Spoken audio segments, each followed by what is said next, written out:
குறைந்த விலை நிறைந்த தரம் தங்கள் தேவைகள் அனைத்தும் ஒரே இடத்தில் ஜெயச்சந்திரன். சவுக்கு சங்கரை ஒரு மரண பீதியை ஏற்படுத்தணும். கைது பண்ணி கொண்டு வரும்போது வண்டி ஆக்சிடென்ட்ன்றாங்க. சுக்குநூறாக இது உடைஞ்சிட்டு இருக்கு. பட் அந்த காரில் எத்தனை பேர் இருந்தாங்க, எத்தனை பேர் காயமாச்சு, எத்தனை பேர் செத்தாங்க, எந்த தகவலும் வெளியே வரவே இல்லை. அப்போது அது ஒரு திட்டமிடல்.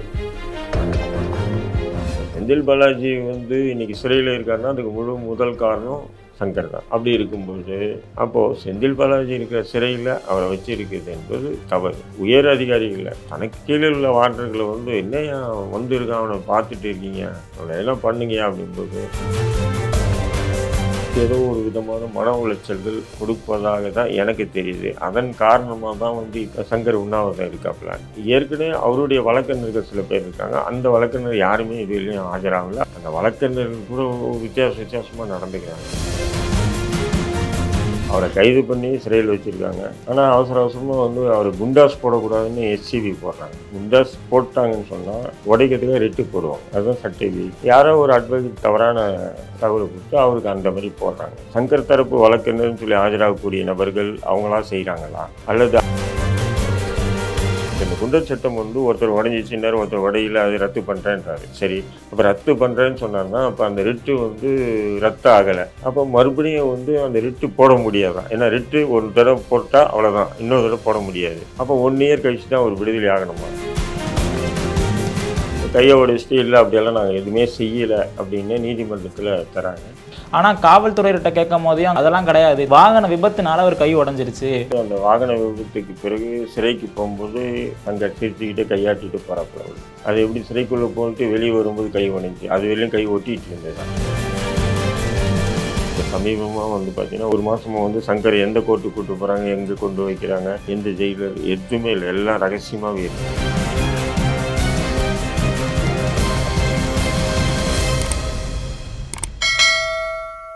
ஹேரோல்ட் சேனலுக்கு வணக்கம். நான் விக்னேஷ். இன்று நம்முடன் இந்திய தேசிய கட்சி தலைவர் தடா ரஹீம் அவர்கள் இணைந்துள்ளார்கள். அவரிடம் சவுக்கு சங்கர் பற்றி நிறைய தெரிந்திருக்க போகிறோம். வணக்கம் சார். வாங்கம்மா. இப்போ சமீபத்திய காலத்தில் நிறைய விஷயம் நடந்துட்டு இருக்கு. ஆனால் ரொம்ப முக்கியமாக பார்க்கக்கூடிய விஷயம்னா சவுக்கு சங்கர் தான். சவுக்கு சங்கர் அவர்களின் நிலை என்ன? இல்லை, நிலை என்னன்னா, அவர் மீது போடப்பட்ட வழக்குன்னு பார்த்தீங்கன்னு சொன்னால் போலீஸ் காவலர்களை தவறாக பேசினார் அப்படின்ட்டு தான் ஃபஸ்ட்டு அவரை கைது பண்ணாங்க. அதன் பிறகு கஞ்சா கேஸ் உட்பட பொய்யான கேஸ்கள் நிறைய போட்டு வச்சுருக்காங்க. இப்போ சவுக்கு சங்கர் ஒரு அதாவது ஒரு வலைதள தொலைக்காட்சியில் ஒரு போலீஸ் அதிகாரியை பற்றி பேசுகிறாரு. பேசும்போது அதை ஒப்பிட்டு பேசும்போது சில பெண் காவலர்களையும் தவறாக பேசுகிறார். அது தவிர்க்கப்பட வேண்டிய, அந்த இடத்துல பேசியிருக்கக்கூடாத வார்த்தைகள் தான். அதெல்லாம் தப்பு, சரின்னு சொல்லு. ஆனால் தவிர்க்கப்பட வேண்டிய அது வார்த்தையாக இருந்தாலும் அது பேசிட்டாருன்னும் போது அதை ஒரு காவல்துறை வழக்கு பதிவு செஞ்சு அதை கைது பண்ணுவது தான் ஒரு சரியானது. கைது பண்ணுறது சரி. இல்லை, சில நேரங்களில் வழக்கு மட்டும் பதிவு பண்ணிவிடுவாங்க, கைது பண்ண மாட்டாங்க இந்த மாதிரி விஷயங்களுக்கெல்லாம்.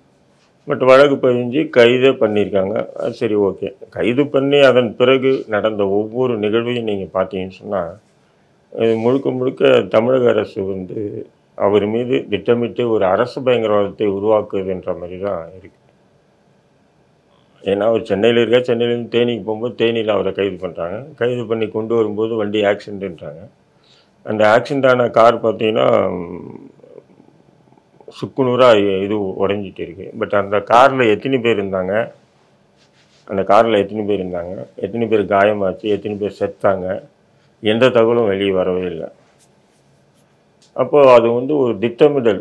அதாவது சவுக்கு சங்கரை ஒரு மரண பீதியை ஏற்படுத்தணும் அப்படின்ற ஒரு திட்டமிடல் மாதிரியே அந்த ஆக்சிடென்ட்டே தெரியுது. அதன் பிறகு கூப்பிட்டு வந்தாங்க, கோயம்புத்தூர் சிறையில் வச்சாங்க.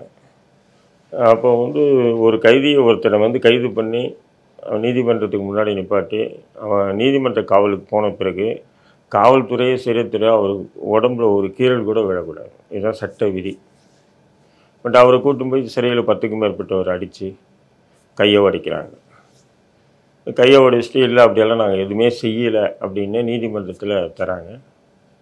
ஆனால் நீதிமன்றம் என்ன பண்ணுது, அவரை முழுக்க பரிசோதனை பண்ணி அவருக்கு என்ன உடல்நிலை சரியில்லையோ அதை சரி பண்ணுங்கன்னும் போது அரசு மருத்துவமனை பரிசோதனை பண்ணி அவருக்கு மாவுக்கட்டு போடுறாங்க. மாவுக்கட்டு போடும்போதே தெரியும். ஏன்னு சொன்னால் அவர் நீதிமன்ற காவலில் இருக்கார். ஒரு மருத்துவமனை வந்து அவரை பரிசோதனை பண்ணி அவர் கை உடைவு தான் மாவுக்கட்டு போடுறாங்க. கை உடையாமல் வந்து மாவுக்கட்டு போடல. வெளியே இருந்தாலும் சும்மா மாவுக்கட்டு போட்டுக்கிட்டு காசு கொடுத்து மாவுக்கட்டு போட்டு சுற்றுறாருன்னு சொல்லலாம். அப்போ மாவுக்கட்டு போட்டாங்கன்னாவே அது வந்து ஒரு சட்ட விதிகளுக்கு, சிறை விதிகளுக்கு எதிராக வந்து அவர் கையை வந்து அடித்து உடைச்சிருக்காங்கன்றதே அம்பலமாகுது. அதன் பிறகு ஒவ்வொரு காலகட்டத்திலையும் அவருடைய வழக்கினுடைய நிலை எப்படின்னா, அதே வழக்கு அந்த பெண் காவலர்கள் தாக்கப்பட்ட அதே திருச்சியில் கொடுக்குறாங்க, அங்கே கொடுக்குறாங்க, இங்கே கொடுக்குறாங்க, நிறைய வழக்கு. ஒரு குற்றம் பல தண்டனை கொடுக்க முடியாது. ஒரு குற்றத்தின் அடிப்படையில் ஒருத்தனை கைது பண்ணலாம். அதுக்குன்னு சொல்லி மாவட்டமாக மாநிலமாக அந்த சம்பந்தமாக வழக்கு பதிவு செஞ்சு அவரை கைது பண்ணி அவரை விசாரணை பண்ணி அவரை தண்டிக்க முடியுமான்னு சொன்னால் சட்டத்தில் அப்படி இடமே இல்லை. அவர் பேசுனது குற்றம்னு சொன்னால் அதை கைது பண்ணணும், தண்டிக்கணும். அதுதான். அது நீதிமன்றமாச்சு, சங்கராச்சு. ஆனால் காவல்துறையும் சிறைத்துறையும் சட்டத்தை கையில் எடுத்துக்கிட்டு இது போன்ற கொடுமைகள் நடத்திட்டு வராங்க. இந்நிலையில் தான் கோயம்புத்தூர்லேருந்து திருச்சி கொண்டு வரும்போது பெண் காவலர்களை கொண்டு வராங்க. அதை அந்த புகைப்படங்களோட நீங்கள் பார்த்துருப்பீங்க. அப்போ பெண் காவலர் கொண்டு வரும்போது ஒரு பெண் இப்படி கால் மேலே கால் போட்டுட்டு இப்படி நோண்டுற மாதிரி சங்கரன். ஏன்னா எஸ்கார்ட் நாங்களும் போயிருக்கோம். பெண் காவலர்கள் வருவாங்க. ஆனால் ஒரு 2 பேர் ஒருத்தர் வருவாங்க, அதிகம் வர மாட்டாங்க. மற்றவங்க ஜென்ஸ் இருப்பாங்க. 2வது ஒருத்தர் வந்து ஒரு சிறையிலேருந்து நீதிமன்றம் கூப்பிட்டு போகிறாங்கன்னா அந்த வேனில் வந்து எத்தனை மென் உட்காந்துருக்காங்க அப்படின்றது அவங்களுடைய நம்பர், அவங்களுடைய பேர் வந்து லிஸ்ட் எழுதி எஸ்ஐயை வந்து வச்சுருப்பாரு. எஸ்ஐ ஏறினோடனே அந்த நேமு அந்த பேர் இருக்கான்னு சொல்லி அதை செக் பண்ணிட்டு தான் வந்து வண்டியை கலப்ப சொல்லுவார். 8 பேர் 7 பேர் இருப்பாங்க உதாரணம். அப்போது வண்டி எடுக்க சொல்லுவாங்க. இப்போ எங்களுக்கெல்லாம் வந்து முன்னாடி எஸ்கார்டு இருக்கும், பின்னாடி எஸ்கார்டு இருக்கும், வண்டி போகும். இப்போ சங்கருக்கு வந்து அப்படி கூப்பிட்டு வரும்போது யாருடைய பேரும் இல்லை, நம்பரும் இல்லை. அப்போ இதுவே சட்ட விதிக்கு எதிரானது. இப்படி வந்து ஒரு சிறையாளியே சிறையிலேருந்து நீதிமன்றம் கொண்டு வர்றது சட்டத்துக்கு விதிமுறைக்கு மீறி இப்படி நேமு நம்பர் இல்லாமல் கொண்டு வராங்கன்னு சொன்னால் அவங்க காவல்துறையா அல்லது வேறு நபர்கள் அப்படின்ற ஒரு கேள்வி வருது. இப்போ கொண்டு வந்து அவர் ரொம்ப டீஸ் பண்ணதான் அவரும் வந்து புகார் சொல்கிறாரு. இல்லை, எங்ககிட்ட தான் ஃபோன் நம்பர் கேட்டாருன்னு. யாருன்னா சிறையில் இருந்துட்டு ஃபோன் நம்பர் வாங்கி எதில் எழுதுவார்? அவர்கிட்ட சீட்டாக இருக்கு, இல்லை ஃபோனாக வச்சுருக்காரு, ஃபோன் நம்பர் பேர். அப்போ காவல்துறை வந்து திட்டமிட்டு சங்கரை வந்து ஒரு விதமான அசிங்கப்படுத்தணுன்ற ஒரு திட்டமிடல் தான் அது. அப்போ அதை தொடர்ந்து வந்து நீதிமன்றம் இன்றைக்கி இருக்குது. நீதிமன்றத்தில் வந்து பார்த்தீங்கன்னு சொன்னால் அவருடைய வழக்கறிஞர் முன்னாடி பார்த்தீங்கன்னு சொன்னால் ராதாகிருஷ்ணன் சார் புகழேந்தி தான் வழக்கறிஞர். இப்போ வந்து வேறு யாரோ இருக்காங்க, பட் அது யாருன்னே கூட நமக்கு தெரியல. அது அவங்க குடும்பத்தார் வச்சுருக்க மாதிரி தான் தெரியுது. அது வந்து ஒவ்வொரு விஷயமும் வந்து பார்த்திங்கன்னா தவறாக செய்கிறாங்க. அவரை கைது பண்ணி சிறையில் வச்சுருக்காங்க. ஆனால் அவசரமாக வந்து அவரை குண்டாஸ் போடக்கூடாதுன்னு எஸ்சிபி போடுறாங்க இங்கே உயர்நீதிமன்றத்தில். அப்படி குண்டாஸ் போடாதீங்கன்னு சொல்லி போடுறதுக்கு சட்டத்தில் இடமே இல்லை. குண்டாஸ் போட்டாங்கன்னு சொன்னால் அதை உடைக்கிறதுக்காக ரிட்டு போடுவாங்க. அதுதான் சட்ட விதி. யாரோ ஒரு அட்வொகேட் தவறான தகவலை கொடுத்து அவருக்கு அந்த மாதிரி போடுறாங்க. அதன் பிறகு இப்போ என்னடான்னா குண்டாஸ் போட்டாங்கன்னா ஒருத்தனுக்கு அந்த 45 நாள் கழித்து அட்வைசரி போர்டு இருக்குது.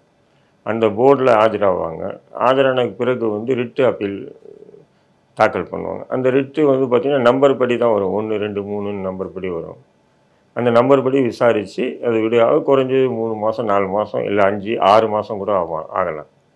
ஆனால் சங்கர் விஷயத்தை வந்து அவசரமாக வந்து அந்த அட்வைசரி போர்டுக்கு கூப்பிட்டு போகிறதுக்கு முன்னாடியே ரிட்டு ஃபைல் பண்ணுறாங்க.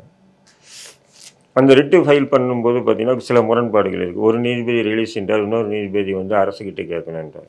சரி, 3வது நீதிபதி கிட்ட அப்படிங்கும்போது 3வது நீதிபதி அவருக்கு அந்த முதல் நீதிபதி கொடுத்த அந்த ரிலீஸு, அதாவது ரத்துன்றதை உறுதிப்படுத்துகிறார். அதன் பிறகு இப்போது வேற ஒரு நீதிபதி குழுக்கிட்ட அனுப்பியிருக்காங்க. அப்போ பார்த்தீங்கன்னா இது எல்லாமே கொலாப்ஸாக பண்ணுறாங்க. சங்கர் தரப்பு வழக்கறிஞர்னு சொல்லி ஆஜராகக்கூடிய நபர்கள் அவங்களா செய்கிறாங்களா? அல்லது அரசே திட்டமிட்டு சங்கரை வந்து வெளியே வரக்கூடாதுன்னு சொல்லிட்டு இப்படி பண்ணுறாங்களான்றது ஒரு குழப்பமாக இருக்குது. ஸோ இப்போ வந்து இந்த ஆட்கொணர்வு மனுவும் அவர் மேல் அவருக்கு போடப்பட்டுள்ளது. ஏன்னா அவர் குண்டாசத்தில் கைது செய்யப்பட்டிருக்காரு. அதெல்லாம் நீதிமன்றம்னு சொல்லியிருக்கு. இல்லை நீதிமன்றத்தில் இப்போ என்னன்னு சொன்னால் எனக்கு ஒன்று புரியல. இப்போ இந்த குண்டர் சட்டம் வந்து ஒருத்தர் உடஞ்சிச்சு, நேரம் ஒருத்தர் உடையில, அது ரத்து பண்ணுறேன்றாரு. சரி, அப்போ ரத்து பண்ணுறேன்னு சொன்னார்னா அப்போ அந்த ரிட்டு வந்து ரத்து ஆகலை. அப்போ மறுபடியும் வந்து அந்த ரிட்டு போட முடியாதான். ஏன்னா ரிட்டு ஒரு தடவை போட்டால் அவ்வளோதான், இன்னொரு தடவை போட முடியாது. அப்போ 1 இயர் கழிச்சு தான் ஒரு விடுதலை ஆகணுமா? இது ஒரு குழப்பமாக இருக்குது. இல்லை இன்னொரு நீதிபதி கிட்ட அனுப்பியிருக்காங்க, அவர் விசாரித்து இந்த ரிட்டை உடைப்பாரா இல்லை உடைக்க மாட்டாரா, அல்லது ப்ரொசீஜராக வந்து ரொட்டீனாக அது அந்த வரிசைப்படி வரல, உடனே இதை எடுத்திருக்காங்க, இது தவறு அப்படின்றதுக்காக அந்த வரிசைப்படி வந்து மறுபடியும் விசாரணைக்கு வருமா அந்த ரிட்டு? இப்படி நூற்றுக்கணக்கான கேள்விகள் நமக்கு முன்னாடி இருக்குது. ஆனால் எதுக்குமே விடை இல்லை. அப்படி தான் கடந்த 45 நாட்கள் ஆயிடுச்சு. அவர் கைது செய்யப்பட்டு 45 நாட்கள் ஆயிடுச்சு. எந்த வழக்கிலையும் காட்டாத வீரியமும் வேகமும் இந்த 45 நாளில் அவர் மீது போடப்பட்ட வழக்குகளாகட்டும், குண்டர் சட்டமாகட்டும், 1 by 1 அவர் வந்து நீதிமன்றத்தை சிறையிலே பார்க்க விடுறது இல்லைம்மா. இப்போ நான் போனால் காமிக்க மாட்டாங்கன்னு தெரியும். அதேமாரி வந்து நான் கோயம்புத்தூரில் இருக்கும்போது நம்ம பசங்களை அனுப்பி விட்டேன், காமிக்கல. இப்போ சென்னையில் இருக்கும்போது ஒரு 2-3 தடவை நம்ம பசங்களை அனுப்பி விட்டேன், சங்கரை போய் பார்த்துட்டு வாங்கன்னு, காமிக்கல. ஸோ அப்போ சொல்லப்போனால் அங்கேருந்து கோவையிலேருந்து இப்போ வந்து சென்னை வந்துட்டாங்க. அதே சிறையில் வந்து செந்தில் பாலாஜி அவர்களும் இருக்கிறார்கள். செந்தில் பாலாஜி கைதிக்கு வந்து முக்கிய காரணமாக இருக்கக்கூடிய ஆள் சவுக்கு சங்கர் அவர்கள் தான். இப்போ அங்கே உள்ளே இருக்கும்போது அந்த நிலை எப்படி இருக்கும்? இருவருக்கும் எப்படி அங்கே வந்து இருக்கும்? இப்போ அதுதான் ஒரு சந்தேகம். ஏன்னா 2 நாளைக்கு முன்னாடி ஒரு வழக்கறிஞர் வந்து இன்டர்வியூ கொடுக்குறேன், நான் சங்கரை பார்த்தேன், சங்கர் ஜெயிலில் உண்ணாவிரதம் இருக்காப்புல அப்படின்னு சொல்கிறாங்க. அப்போ சங்கர் உண்ணாவிரதம் இருக்காப்புலன்னு சொன்னால் அப்போ சிறையில் ஏதோ ஒரு விதமான மன உளைச்சல்களை ஏற்படுத்துகிறாங்கன்னு தான் அர்த்தம். ஏதோ ஒரு மன உளைச்சல்களை ஏற்படுத்துகிறாங்க. ஏன்னு சொன்னால் சிறையில் வந்து எப்படின்னு சொன்னால், இப்போ எங்களை போன்ற நபர்கள் சிறைக்கு போனாங்கன்னா தனியாக தான் வைப்பாங்க. காவலர் எப்போவுமே கூடவே இருப்பார். ஏன் காவலர் இருப்பாருன்னு சொன்னால், மற்ற கைதிகள் நம்மளை வந்து அடிச்சிடுவாங்கன்றதுக்காக இல்லை. ஆனால் அங்கே இதில் வந்து அந்த பாரா புக்கில் என்ன பண்ணியிருக்கோன்னா, இவருக்கு எந்த பாதுகாப்பு வரக்கூடாது, அதனால் காவலரை வச்சுருக்கோம் அப்படின்வாங்க. சிறையே ஒரு காவலர் ஒரு பாதுகாப்பான இடம் தான். சிறைக்குள்ளவே வந்து இந்த மாதிரி ஒரு வாட்டர் ஒன்று போட்டு வச்சுருப்பாங்க. 24 hours 3 டியூட்டி ஷிஃப்ட்டை மாறும். அதில் என்னென்னா, இவருக்கு எந்த உயிருக்கு ஆபத்து வராது, மற்ற கைதிகளால் வரக்கூடாதுன்றதுக்காக பாரான்னுவாங்க. ஆனால் பாரா அவங்க போகிறது அதுக்கு இல்லை. இப்போ அரசியல் தெளிவு பெற்ற எங்களை போன்ற நபர்கள் சிறைக்கு போனோம்னா மற்ற கைதிகளெல்லாம் ஒருங்கிணைச்சு, ஏன்பா சாப்பாடு சரியில்லை, ஏன் சாப்பாடு வாங்குறீங்க நீங்கள்? குழம்பு சரியில்லை, ஏன்டா இந்த குழம்பு வாங்கி சாப்பிட்றீங்க, நாசமாக போனவங்க, ஏன்டா இது? அதாவது அந்த சிறையில் அந்த கைதிகளுக்கு கொடுக்கக்கூடிய அந்த அடிப்படை உரிமைகள் மறுக்கப்பட விஷயங்கள் எல்லாம் நாம் வந்து கைதிகளை திரட்டி பேசி கைதிகளை வந்து போராட்டத்துக்கு தூண்டிட போகிறோமோன்ற பயம்தான் சிறைத்துறை எங்களை போன்ற நபர்களை தனியாக போய் வச்சு ஒரு பாதுகாப்புக்கு ஒரு காவலர், ஏன்னா மற்ற கைதிகளை எங்களை சந்திக்க விடாமல் பண்ணிடுவாங்க. அந்த மாதிரி சங்கரை பண்ணுறாங்களா அப்படின்றது ஒரு கேள்வி. ஆனால் அதே நேரத்தில் அங்கே வந்து செந்தில் பாலாஜி இருக்காப்புல. இப்போ செந்தில் பாலாஜி வந்து இன்றைக்கி சிறையில் இருக்காருன்னா அதுக்கு முதல் காரணம் சங்கர் தான், இல்லைங்களா? அப்படி இருக்கும்போது நிறைய பேர் இல்லைன்னு சொல்லுவாங்க. அதாவது சங்கர் எப்படிங்க காரணமாகும்? இல்லை சங்கர் ஏன்னு சொன்னால், அவர் இந்த இடத்துல இந்த பங்களா கட்டுறாரு, தமிழ்நாட்டிலே இதுலேயும் எந்த அமைச்சர் எம்எல்ஏக்களும் முதல்வர்களும் கட்டாத அளவுக்கு பிரம்மாண்டமான பங்களா கட்டுறாரு, அந்த கிரானைட்கள் இந்த நாட்டிலேருந்து வந்திருக்கு, கதவு ஜன்னல் இந்தந்த நாட்டிலேருந்து வந்து, இப்படி விலாவரியாக வந்து தன்னுடைய சோஷியல் மீடியாவில் வந்து வெளிப்படுத்தினாப்புல. அதன் பிறகு ஐடி ரைடு வந்தது, இன்கம் டேக்ஸு, அதுக்கு அவங்க ஆட்களை வச்சு எதிர்ப்பு தெரிவித்தாங்க. அதுக்கப்புறம் தான் அமலாக்கத்துறை ரைடு வந்தது. ஏற்கனவே உள்ள வழக்கு விஷயமாக தான் முதல்ல எடுத்து, ஆனால் காண்டு வந்து அமலாக்கத்துறைக்கு என்னென்னா இதுதான், இந்த வீடு கட்டுறது இதெல்லாம் அவங்க தம்பி தலைமறைவாக இதுலேயும் தலைமறைவாக இருக்கார். ஸோ அவர் வந்து இப்போ சவுக்கு சங்கர் அவர்கள் வந்து பேட்டி ஒரு தொகுப்பாளர் நிகழ்ச்சி தான் தொகுப்பாளர் இருக்கும்போது தான் அந்த பிரச்சனை நடந்தது, அந்த இதை பற்றி பேசினார். ஜெரால்டு அவர்களும் கைது செய்யப்பட்டிருக்கிறார், அவரும் சிறையில் அடைக்கப்பட்டிருக்கார் இப்பொழுது வர. இப்போ அந்த பிரச்சனை அந்த ஊடகத்தையும் பாதிச்சிருக்கு, மொத்த ஊடகத்தையும் இது பாதிச்சிருக்கிற பட்சத்தில் இப்போ ஊடகத்துறையிலேருந்து எந்த அளவுக்கு வந்து சவுக்கு சங்கரின் மீது பார்வை திரும்பி இருக்கு? ஏன்னா சொல்லப்போனால் முதலில் அவரை பற்றி நிறைய பேசுனாங்க, எல்லா இடத்துலையும் பேசின ஒரு இது இருந்தது. ஆனால் இப்போ சமீபமாக சவுக்கு சங்கரை பற்றி அந்த பேச்சு இதெல்லாம் குறைஞ்சிக்கிட்டே வருது. அதற்கான காரணம் என்ன? இல்லை குறைஞ்சிட்டு வருதுன்னா, இடையில தேர்தல் வந்துச்சு இல்லையா? தேர்தல் நேரத்தில் வந்து அனைத்து ஊடகங்களும் தேர்தல் விஷயத்தில் ரொம்ப பிஸியாக இருந்துட்டாங்க. அதனால தான் சங்கரை பற்றி யாருமே பேசலை. பிஸியாக இருந்துட்டாங்க தேர்தலில். ரெண்டாவது வந்து இப்போ சங்கரை எப்போ கூப்பிட்டு வர்றாங்க நீதிமன்றத்துக்கு, எப்போ கூப்பிட்டு போகிறாங்கன்றது ரகசியமாக வச்சு ரகசியமாக கூப்பிட்டு போகிறாங்க. பார்த்தீங்களா நீங்கள்? இப்போ சமீபமாக வந்து பார்த்தீங்கன்னா ஒரு ஒரு ஒரு மாதமாக வந்து சங்கரை எந்த கோர்ட்டுக்கு கூப்பிட்டு போகிறாங்க, எங்கே கொண்டு வைக்கிறாங்க, எந்த ஜெயிலர், எதுவுமே இல்லை, எல்லாம் ரகசியமாகவே இருக்குது. அதற்கான காரணம் அது ஏன் சொன்னால் மீடியாக்காரங்க போயிடுறாங்க, எடுக்கிறாங்க. மீடியாவில் வந்து அவர் என்ன சொல்கிறாரு, அது ஒரு பேசு பொருளாகுது. அந்த பேசு பொருளாச்சு விவாதம், வாதங்கள் நடக்குது. அப்போது ஒரு ஆளை ப்ரொமோட் பண்ணுற மாதிரி அவங்க நினச்சிக்கிறாங்க. புரியுதுங்களா? இப்போ அந்த மாதிரி வந்து செந்தில் பாலாஜி சிறைக்கு இருக்க முழு காரணமாக இருந்து இன்றைக்கி அதே செந்தில் பாலாஜி சிறையில் இருக்காருன்னா, அதாவது உயர் அதிகாரிகள் இல்லை, தனக்கு கீழே உள்ள வார்டர்களை வந்து என்னையா வந்திருக்கான், அவனை பார்த்துட்டு இருக்கீங்க, அவனை எல்லாம் பண்ணுங்கயா அப்படிங்கும்போது ஏதோ ஒன்றா பண்ண தயாராக இருப்பான் இல்லைங்களா? நானும் சொல்ல கீழ்நிலை காவலர்களே தூண்டினாவே போதும். ஏன்னா ஒரு அதிகார வர்க்கத்தில் இன்றைக்கி வரையிலும் இருக்கார் இல்லையா? அப்போது செந்தில் பாலாஜி இருக்கிற சிறையில் அவரை வச்சிருக்கிறது என்பது தவறு. இப்போ சென்ட்ரல் புழல் சிறைனா பக்கத்தில் தண்டனை சிறை இருக்குது, அங்கே வச்சுட்டு போயிடலாம். அவரை தண்டனை சிறை வச்சுன்னா பிரச்சனையே இல்லை. ஏன்னா அங்கே சூப்பரண்டு வேறு, சிறையும் வேறு. ஆனால் அங்கே வச்சுக்கிட்டு அது போன்ற ஏதோ ஒரு விதமான மன உளைச்சல்கள் கொடுப்பதாக தான் எனக்கு தெரியுது. அதன் காரணமாக தான் வந்து இப்போ என்ன பண்ணுறாங்கன்னா, சங்கர் விஷயத்தை வந்து சங்கர் உண்ணாவிரதம் இருக்காப்புல. மற்றபடி ஒரு மர்ம தேசம் மாதிரியே கொண்டு போகிறாங்க அவருடைய வழக்கு.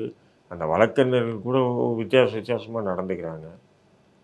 அது யார் நியமனம் பண்ண வழக்கறிஞர்கள்னு கூட எனக்கு தெரியல.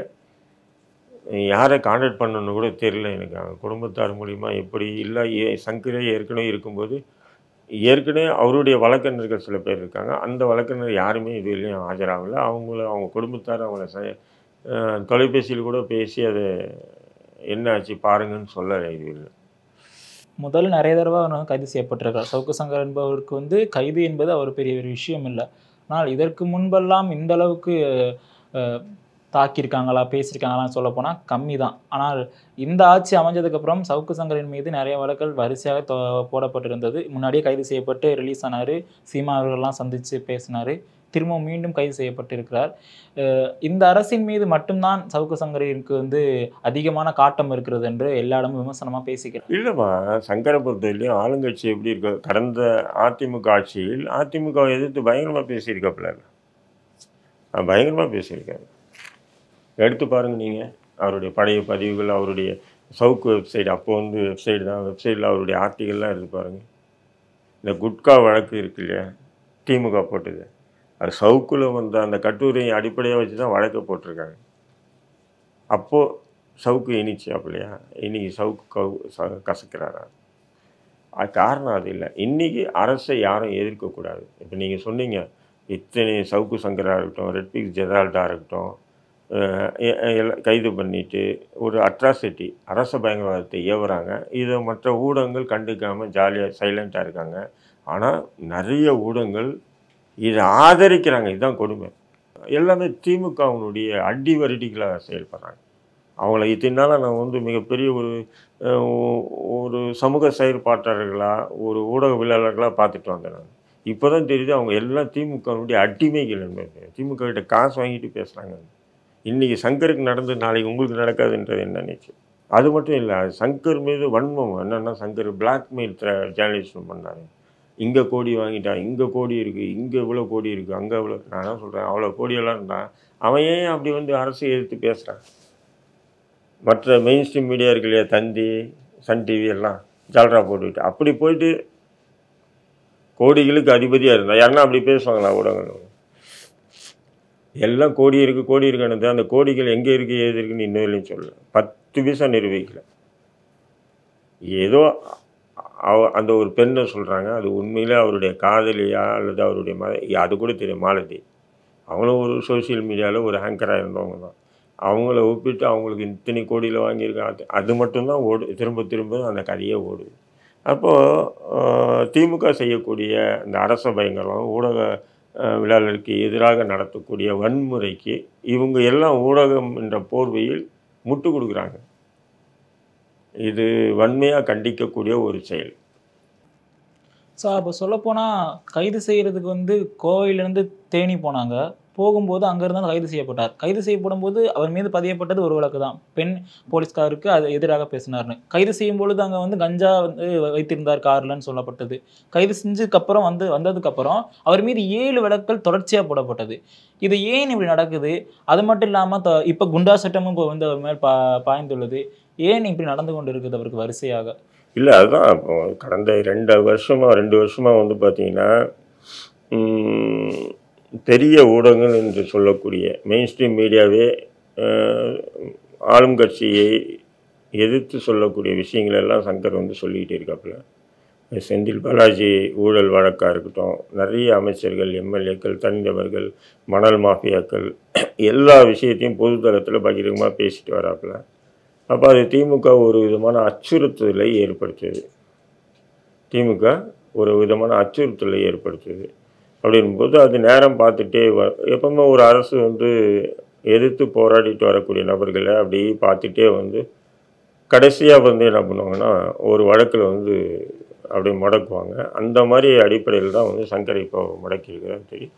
இது திட்டமிட்டு திமுக அரசு வந்து சங்கரை வந்து முடக்கணும். ஏங்க சரி, அவர் போலீஸ்காரன்னு திட்டினார், அவரை கைது பண்ணிட்டீங்க. அவர் வீடு எதுக்கு சர்ச் பண்ணீங்க? அவருடைய அலுவலகம் எதுக்கு சர்ச் பண்ணீங்க? சரி, சர்ச்சு கூட பண்ணீங்க, சரி ஓகே, சோதனை பண்ணீங்க. எதுக்கு சோதனை பண்ணி? இருக்கிற கேமரா, இருக்கிற ஹார்ட் டிஸ்க்கு, கம்ப்யூட்டர் எல்லாத்தையும் கம்ப்ளீட்டாக வாஷ் அவுட் பண்ணி எடுத்துகிட்டு போய் ஆஃபீஸை சீல் வைக்க வேண்டிய அவசியம் என்னங்க? அப்போ உங்களுக்கு வந்து சவுக்கு சங்கருடைய மீடியாவை முடக்கணுன்றது தானே. இது தவிர வேறு என்ன இருக்குது சொல்லுங்கள்? அப்போ சவுக்கு சங்கர் மீடியாவை சுற்றி நிறைய மர்மம் நடந்து கொண்டு தானே இருக்குது. ஏன்னா அந்த சவுக்கு மீடியாவை சுற்றி தொடர்ச்சியாக கைதுகள் நடக்குது. அங்கே பணிபுரிகிற எல்லாரும் கைது செய்கிறாங்க. அதுக்கப்புறம் சவுக்கு சங்கரும் கைது செய்யப்படுறாரு. சவுக்கு சங்கர் கைதுக்கு முன்னாடியே அவங்க வேலை பார்த்தவங்க நிறைய பேர் கைது பண்ணிட்டாங்க. அதுக்கப்புறம் சவுக்கு சங்கர் கைது செய்யப்படுறாரு. இப்போ சவுக்கு சங்கர் மீடியாவை சுற்றி தான் இந்த இத்தனை மர்மங்களும் சுற்றிக்கிட்டு இருக்கா? அதுதான் சொல்கிறேன்.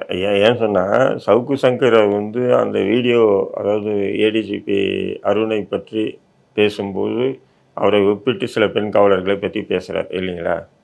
பேசியிருக்காப்புல. அது பேசுறதுக்கு முன்னாடியே சவுக்கு மீடியாவும் சங்கரையும் கைது பண்ணணுன்னு தமிழக அரசு திட்டமிட்டுருச்சு. ஏன்னு சொன்னால் அதுக்கு முன்னாடி தான் கார்த்திக் என்ற ஒரு நபரை கைது பண்ணுறாங்க சவுக்கு மீடியாவில் இருக்கு. அப்புறம் இன்னொரு வேல்முருகன்ற ஒரு நபரை, அப்புறம் ஹேங்கர் அந்த சவுக்கு மீடியாவில் நெறியாளராக இருந்த லியோ ஸ்டாலினை வந்து போலீஸு டீம் தேடுது. அந்த நேரத்தில் தான் சங்கர் என்ன பண்ணுறாரு, சவுக்கு மீடியாவை வந்து முடக்கிறதுக்கு தமிழக அரசு திட்டமிட்டுச்சு. இதுக்கு வந்து ஏடிஜிபி அருண் தான் வந்து தலைமை தாங்கி நடத்திட்டு வர்றார் அப்படின்னு சொல்லி தான் பேசுகிறார். பேசும்போது தான் அவரை அறியாமல் ஆத்திரப்பட்டு என்ன பண்ணுறாரு, சில வார்த்தைகளை வந்து அவர் அங்கே பிரயோகப்படுத்துகிறார். தவிர்க்க வேண்டிய வார்த்தைகள், அதை எல்லாத்தையும் சொல்லிடுறார். அதற்காக தான் பிறகு கைதுன்றாங்க, புரியுதுங்களா? ஆனால் அதுக்கு முன்னாடியே சவுக்கு மீடியா முடக்கிறதுக்கும் சவுக்கு நபர்களை கைது பண்ணுறதுக்கும் தமிழக அரசு முயற்சி பண்ணி, இதை பற்றி யாரும் பேசுறதில்லை, புரியுதுங்களா? போலீஸ், பெண் போலீஸ் அப்படி பேசலாமா, தப்பா? பெண் உரிமை, பெண்களை பற்றி இப்படி கேவலமாக பேசுறது சரியா தப்பா அப்படின்னு அதுக்கு முன்னாடியே இத்தனை பேரை கைது பண்ணி அந்த சவுக்கு மீடியா முடக்கிறதுக்கு உண்டான வேலைகளை அவங்க செய்ய தமிழக அரசு ஆரம்பிச்சிட்டாங்க. அதை ஆத்திரத்தின் எதிரொலியை தான் அந்த வீடியோ பேசுகிறாரு, அந்த ஏடிஜிபி பற்றி பேசுகிறாரு. அந்த இதை வச்சு தான் கைது இதெல்லாம் நடக்குது. ஆனால் எப்படி காமிக்கிறாங்கன்னு சொன்னால் மக்கள் மத்தியில் பெண் போலீஸை பேசினா சும்மா விடுவாங்களா? அசிங்கமாக பேசிட்டாப்புல, அதை ஏற்றுக்கிறீங்களா நீங்கள் அப்படின்னு என்னையே கேட்குறாங்க சில பேர். நம்ம ஏற்றுக்கல. ஆனால் அதுக்கு முன்னாடியே வந்து சவுக்கு மீடியாவையும் சங்கரையும் கைது பண்ணுறதுக்கு உண்டான திட்டமிடல்களை தமிழக அரசு பண்ணிச்சு. அப்போ வந்து தமிழக அரசுக்கு எதிராக நிறைய குற்றங்கள் சம்மந்தப்பட்ட எல்லாத்தையும் வந்து சவுக்கு சங்கர் அவர்கள் வெளியிட்டிருக்காங்க. சொல்லப்போனால் செந்தில் பாலாஜி இஷ்யூவாக இருக்கட்டும், அப்புறம் ஜி ஸ்கொயர் இஷ்யூவாக இருக்கட்டும், முக்கியமான பிரமுக ஒருத்தர் வந்து அவரோட பையன் வந்து வெளிநாட்டில் ஒருத்தவங்களுக்கு வாங்கி கொடுத்ததா இருக்கட்டும், இவ்வளோ நிறைய பிரச்சனை அவர் பேசியிருக்காரு. இதை பற்றியெல்லாம் வாய் திறக்காத அரசு வந்து இந்த பிரச்சனையை மட்டும் குறி வச்சு தூக்குறதுக்கு காரணம் என்ன? சவுக்கு மீடியாவை முடக்கல. இல்லை, அதை பற்றி கைது பண்ணியிருந்தால் அது மக்கள் மத்தியில் மிகப்பெரிய ஒரு ஆதரவு சக்தி சங்கருக்கும் ஆளுங்கட்சிக்கு எதிராகவும் மாற வாய்ப்புகள் இருக்குது. அப்போ அதுக்கெல்லாம் அமைதியாக இருந்துட்டு இப்போ இந்த இஷ்யூவை பூஸ்ட் பண்ணுறாங்க. பெண் போலீஸை தப்பாக பேசிட்டாங்க, அது காரணமே இல்லை. பெண் போலீஸ் தப்பாக பேசின வீடியோ அதுக்கு முன்னாடியே தமிழக அரசும் காவல்துறையும் அவரை ரவுண்ட் கட்டிச்சு. அதில் தான் கார்த்திக் கைது பண்ணும்போது பெண் போலீஸை பற்றி தப்பாக பேசலை. லியோ தேடிட்டு போலீஸ் போகும்போது அவர் பெண் போலீஸை பற்றி தப்பாக பேசலை. அதேமாரி வந்து பார்த்திங்கன்னா அந்த வேல்முருகன்ற நபரை கைது பண்ணும்போது பெண் போலீஸ் தப்பாக பேசலை. ஸோ இப்போ வந்து அவர் சிறைக்குள்ள இருந்து திரும்ப நீதிமன்றங்கள் போகும் வழியில கூட ஊடகங்களை பார்த்து என்னை கோவை ஆணையர் வந்து ரொம்ப சித்திரவதை பண்றாரு, அவரால் எனக்கு உயிருக்கு ஆபத்து, இங்க இருக்கிற காவலர்கள் எல்லாரும் என் கைகளை உடைக்கிறார்கள், என் கையை உடைச்சிட்டாங்க அப்படின்னு பகிரங்கமா ஒரு அறிக்கை விட்டாரு. ஆனா காவல்துறையிட்ட கேட்கும் போதே அங்க இருக்கிற சிறை கண்காணிப்பாளர்கிட்ட கேட்கும் போது அவங்க என்ன சொல்றாங்கன்னா, அதெல்லாம் கிடையாது, தேனியில இருந்து கோவை வரும் பொழுது வாகன விபத்துனால அவர் கை உடைஞ்சிருச்சு, வேணா பாருங்கன்னு புகைப்பட ஆதாரங்கள் மாரி அவங்க காட்டுறாங்க. பாருங்க எந்த அளவுக்கு அடிபட்டு இருக்கு, இப்படிதான், இதனாலதான் தவிர வேற எதுவுமே இல்லைன்னு. இதை பத்தி எப்படி சார்? இல்லை, அதே அந்த வாகன விபத்துக்கு பிறகு சிறைக்கு போகும்போது இதே மீடியாவில் தானே சங்கர் சிரிச்சுக்கிட்டே கையாட்டிட்டு போகிறாப்புல சிறைக்குள்ளே போகும்போது. அது எப்படி சிறைக்குள்ளே போயிட்டு வெளியே வரும்போது கை உடைஞ்சி அது வெளியும் கை ஒட்டிகிட்டு இருந்தது தான். சிறைத்துறையை பொறுத்தவரையும் இது இப்போ இல்லை, 1999 இதேமாரி திமுக ஆட்சி எங்களை 100 நாள் வச்சு அடிக்கிறாங்க, கொடுமையாக சிறைகளில் வச்சு தாக்குதல் நடத்தினாங்க. தாக்குதல் நடத்திட்டு வெளியே என்ன சொல்கிறாங்க, இதேமாதிரி முஸ்லீம் சிறைவாசிகளை நீங்கள் கடுமையாக தாக்கிறதா சிறையில் கேள்விப்பட்டோம் அப்படின்னு கேட்கும்போது சிறைத்துறை டிஜிபி என்ன சொல்கிறாருன்னா, அப்படி ஒரு சம்பவமே நடக்கலை, அவங்க சந்தோஷமாக இருக்காங்கன்றாங்க. 3 மாதம் 100 நாள் எங்களுக்கு நேர்காணல் மனு இல்லை, யாரும் எங்களை பார்க்க முடியாது. அதேமாரி எங்களை நீதிமன்றம் கூப்பிட்டு போகிறதே இல்லை, எங்களை நிர்வாணப்படுத்தி இருட்டு அறையில் தான் வச்சுருந்தாங்க. நாங்கள் மொத்தம் 28-30 பேர்கிட்ட இருந்தோம். அந்த நேரத்தில் எல்லோரையும் தனித்தனி இடத்துல வச்சு கடுமையான முறையில் 20 காவலர்கள் தினமும் காலை மாலை அடிக்கிறதுக்கே எங்களை அடிக்கிறதுக்கே வேலை. இப்படி ஒரு கொடூர அடக்குமுறை, அரச பயங்கரவாதம் அன்றைக்கும் திமுக ஆட்சியில் தான் நடந்தது. அன்றைக்கும் மத்தியில் பாஜக ஆட்சி, மாநிலத்தில் திமுக ஆட்சி நடந்துகிட்டு இருந்தது. அப்போ அந்த ஒரு கொடூரம் நடந்தது. நடக்கும்போது கூட இதேமாரி தான் சிறைத்துறை அதிகாரிகள் என்ன சொன்னாங்கன்னா, அப்படி ஒரு சம்பவமே நடக்கலை அப்படின்னு சொல்லி பச்சையாக பொய் சொன்னாங்க. அவங்க எப்போவுமே ஆமாம் இப்படி நடந்துச்சுன்னு சொல்ல மாட்டாங்க அதிகார வர்க்கம், புரியுதுங்களா? அந்த அடிப்படையில் தான் நீங்கள் சங்கரை பார்க்கணும். நான் இன்றைக்கி சங்கர் விஷயத்தில் பல பேர் விட்டுட்டா கூட நான் ஏன் தொடர்ந்து இதை எதிர்த்துட்டு வரேன்னு சொன்னால், எப்போவுமே சங்கர் மட்டும் இல்லை, அந்த இடத்துல யார் அரச பயங்கரவாதத்தில் பாதிக்கப்பட்டாலும் நான் அதை குரல் கொடுப்பேன். ஏன்னு சொன்னால் பல முறை அரச பயங்கரவாதத்தால் ஒரு கொடுமையாக தாக்குதலுக்கு ஆளான நபர்களில் நானும் ஒருத்தன். ஏதோ புத்தகங்கள்லையோ ஏதோ காவியங்கள்லையோ அரசு பயங்கரவாதன்றது படிச்சுட்டு மேடைகள்லையும் விவாதங்கள்லையும் பேசிட்டு போகக்கூடிய சாதாரண மனுஷனாக இருந்தால் சங்கர் விஷயத்தில் சாதாரணமாக பார்ப்போம். ஆனால் அது போன்ற அரச பயங்கரவாதம் கொடூரம் எப்படி இருக்குன்னு முழுக்க நாங்கள் அனுபவித்தோங்க. அதனால தான் இன்னைக்கு கூட சங்கர் விஷயத்தில் தெளிவாக இருக்கேன்.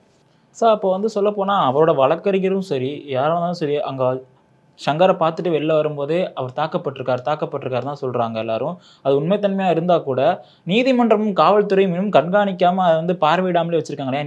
நீதித்துறையிட்ட போய் சொல்லியிருப்பாங்க, கண்டிப்பாக சவுக்கு சங்கர் நீதிமன்றத்தை போய் அணுகும்போது என்னை அடிக்கிறாங்க இது பண்ணாங்க தான் சொல்லியிருப்பாங்க. ஸோ நீதிமன்றமும் இன்னும் கண்டுக்காமல் இருக்குது. இதுக்கான வழிமுறைகள் தான் இதுலேருந்து எப்போ தான் இல்லை, எனக்கு தெரிஞ்ச 1985க்கு பிறகு நீதிமன்றங்கள், காவல்துறை, சிறைத்துறை இதெல்லாம் ஒரு கூட்டாயிட்டாங்கன்ற மாதிரி தான் தெரியுது எனக்கு. அதுக்கு முன்னாடி பார்த்திங்கன்னா சிறைத்துறை முழுக்க முழுக்க கலெக்டர் ஆட்சியருடைய கட்டுப்பாட்டில் இருக்கும். அதுக்கப்புறம் நீதித்துறை கட்டுப்பாடுக்கு வந்தது. இப்போ காவல்துறை கட்டுப்பாடுக்கு போயிடுச்சு சிறைத்துறை. ஏன்னு சொன்னால் சிறைத்துறை நீதிமன்றத்துடைய முழு கட்டுப்பாட்டில் இருந்தாலும் சிறை இன்னைக்கு அதனுடைய டிஜிபி ஐஜி எல்லாம் யார் இருக்கா? சிறைத்துறை ஐஜி யாருன்னா ஐபிஎஸ் ஆஃபீஸர் தான் இருக்காங்க. அப்போ ஒரு காலத்தில் இப்போ நான்லாம் ஃபஸ்ட்டு சிறையில் இருக்கும்போது 93 வாக்கில் ஒரு எஸ்பி, ஒரு மாவட்ட எஸ்பி என்னை பார்க்க சிறைக்கு வரணுன்னா கூட சிறை கண்காணிப்பாளர்கிட்ட அனுமதி கோருவாங்க. இதேமாரி இந்த நபரை நான் பார்க்கணும் அப்படின்னு.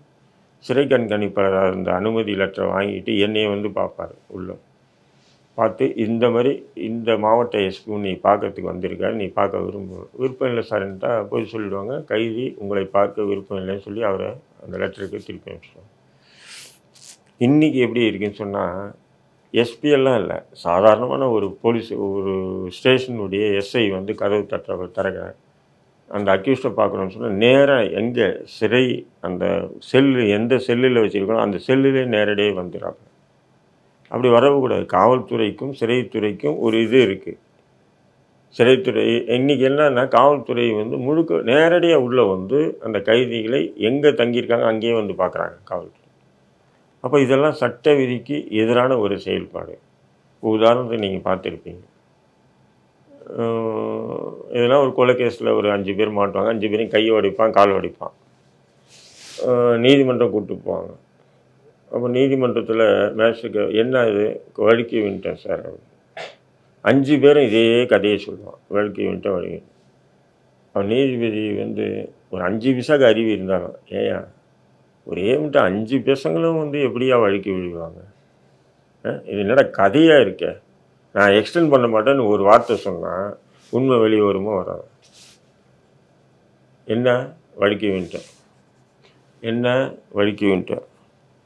அப்போது இது எப்படி இருக்குது பாருங்கள். அப்போ காவல்துறைக்கும் நீதித்துறைக்கும் உள்ள ஒரு அண்டர்ஸ்டாண்டிங் பார்த்துங்க இருக்கா இல்லைங்களா? இப்போ மருத்துவத்துறை, அடுத்து மருத்துவத்துறை.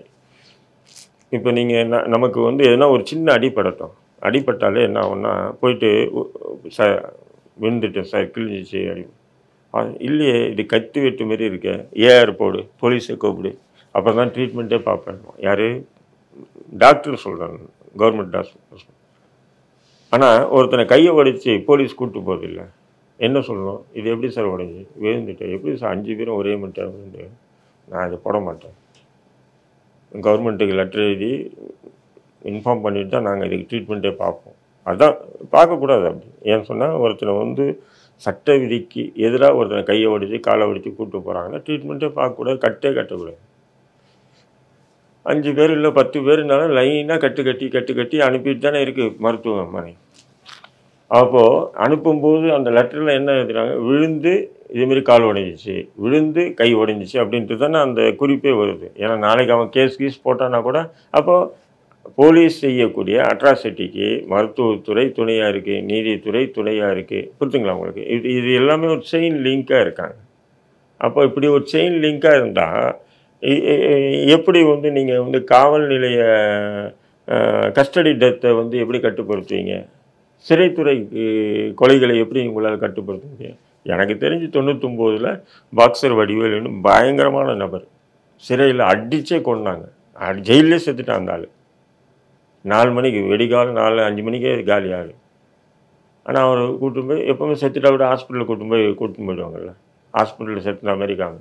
அடுத்த நாள் இல்லை, அதுக்கு அடுத்த நாள் பேப்பர் வருது. என்ன தெரியுமா வருது? பாக்ஸர் வடிவேல் என்பவர் திடீர்னு இரவு நெஞ்சு வெளியே வந்தது. உடனே சிறைத்துறை அதிகாரிகள் துரிதமாக செயல்பட்டு ஆம்புலன்ஸில் கொண்டு சேர்த்தாங்க. மருத்துவர்கள் தீவிர சிகிச்சை பிரிவு ஒரு 6 மணி நேரம் கொடுத்தாங்க. பலன் அளிக்காமல் உயிரிழந்துட்டார். எப்படி? மருத்துவமனையில் அவன் ஜெயிலுக்குள்ளே சேர்த்துட்டான். இது எப்படி? போஸ்ட்மார்ட்டமே அப்படி தான் கொடுக்குறாங்க. அப்போது அந்த சிறைத்துறை பண்ண கொலையே மறைக்கிறது யார்? ஒன்று எஃப்ஐஆர் பதிவு சென்ற காவல்துறை, அடுத்தது மருத்துவத்துறை. அதுக்கப்புறம் மேஜிஸ்ட்ரேட் விசாரணைன்னு சொல்லி வச்சு நடத்தினா என்ன ஆகும்? மருத்துவத்துறை இது கொலை, இது ஹார்ட் அட்டாக்குன்னு சொல்லியிருக்கு. இவங்க கொலைன்னு சொன்னால் எப்படி ஏற்றுக்க மாட்டோம்? அவரும் இப்போ எப்படி ஸ்ரீமதி வழக்கில் நடந்ததில்லை, கொலை பண்ணிவிட்டு போஸ்ட்மார்ட்டம் ரிப்போர்ட் வச்சு தானே எல்லாமே இன்ன வரையிலையும் அவங்க உத்தம புத்திரன் ஆகிட்டாங்க, அந்த ரவி, அந்த கள்ளக்குறிச்சி விஷயம். ஆனால் உண்மை என்னன்னு சொன்னீங்கன்னா, அந்த மாணவி படுகொலை செய்யப்பட்டார் அப்படின்றது இருந்தாலும் அங்கே இருந்த ஒரு காவல்துறை போட்ட எஃப்ஐஆர் தான் இது போஸ்ட்மார்ட்டம் ரிப்போர்ட். போஸ்ட்மார்ட்டம் ரிப்போர்ட் வச்சு தான் நீதிபதிகளே தீர்ப்பு சொல்லிட்டாங்க. போஸ்ட்மார்ட்டம் ரிப்போர்ட்டில் க்ளீனாக இருக்குது, தற்கொலை தான் அப்படின்னு. நீங்கள் எப்படி இவரை கொலைன்னு சொல்லி இவரெல்லாம் கைது பண்ணுறீங்க அப்படின்னு சொன்னதுக்கு பிறகு குற்றவாளி ஈஸியாக தப்பிச்சு போடுறாங்க. இப்போ இந்த சிஸ்டமே பார்த்தீங்கன்னு சொன்னால் ஒரு விதமான அண்டர்ஸ்டாண்டிங்கில் இருக்குது. அந்த சிஸ்டம் தான் இன்றைக்கி சவுக்கு சங்கருக்கு எதிராக இருக்குது. இப்போ நான் இவ்வளோ விஷயத்தை விளக்கி எக்ஸ்பிளைன் பண்ண காரணம் என்னென்னா, சவுக்கு சங்கர் விஷயத்தை மட்டும் சொன்னோன்னா பார்க்குறவங்களுக்கு ஒரு புரியாது. இப்போ சங்கர் கஞ்சா அடிக்கிறார், சரி கஞ்சா அடிக்கிறவன் 1/2 கிலோ 1 கிலோ வீட்டில் வாங்கி வச்சுருப்பானா? நானும் எத்தனையும் கஞ்சா அடிக்கலை பார்த்துருக்கேன், எத்தனையோ நபர்களை நான் பார்த்தேன். ஏன்னா நான் சிறையில் இருந்தவன், நிறைய பேர் கஞ்சா அடிப்பேன். அவன் ஒரு பிட்டு 2 பிட்டு எங்கன்னா ஒழிச்சு அந்த பாத்ரூம் வரோம், இல்லை வீட்டில் எங்கன்னா பெட்டில் கீழே வச்சுருப்பான். இவர் 1 கிலோ 1.5 கிலோ வாங்கி வீட்டில் வச்சுருந்தாங்க. எவ்வளோ ஒரு செட்டிங் பிட்டப் கதை விடுறாங்க பாருங்க. ஸோ அடுத்து சவுக்கு சங்கர் அவர்களின் அடுத்த நிலை என்ன? அடுத்து எப்படி அவங்க அப்ரோச் பண்ண போகிறாங்க அவர்கள் வழக்க எல்லாத்தையும்?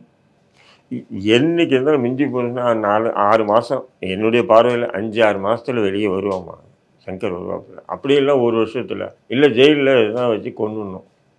அதுதான் பண்ணணும். இது 2 தவிர வேறு ஒன்றுமே இல்லை. ஆனால் கொலை கேஸா லைஃப் வாங்கிட்டு உள்ளே இருக்குது. அது உங்களை மாரி ஊழல் பண்ணி கோடிக்கணக்கில் கொள்ளை அடித்து வச்சுருக்காங்க. அவன் தூக்கு தண்டனை வரும். ஜஸ்ட் இது ஒரு இதுதான். மிஞ்சி அதிகபட்சம்னா 1 வருஷம். 6 மாதத்தில் முடிஞ்சிடும் இந்த கேஸ் என்னுடைய பார்வையில். இருந்தாலும் இவங்க அரசு போடுற அந்த இது ஒரு விதமான மன உளைச்சல் ஏற்படுத்தி ஒரு விதமான த்ரெட்டனிங். இதுக்கு முன்னாடி இப்படியெல்லாம் சிறையில் அவருக்கு கொடுக்கல. இப்போ தான் இந்த மாதிரி கொடுக்குறாங்க. இது போன்ற சிறை அரச பயங்கரவாதம்லாம் நான் எதிர்கொண்டிருக்கேன். அதனால தான் இன்றைக்கி சங்கர் விஷயத்தில் தெளிவாக நின்று இது முழுக்க அரச பயங்கரவாதம், கொடுமை, கொடூரம் அப்படின்றத நம்ம தெளிவுபடுத்திட்டோம். குறைந்த விலை, நிறைந்த தரம், தங்கள் தேவைகள் அனைத்தும் ஒரே இடத்தில். ஜெயச்சந்திரன்.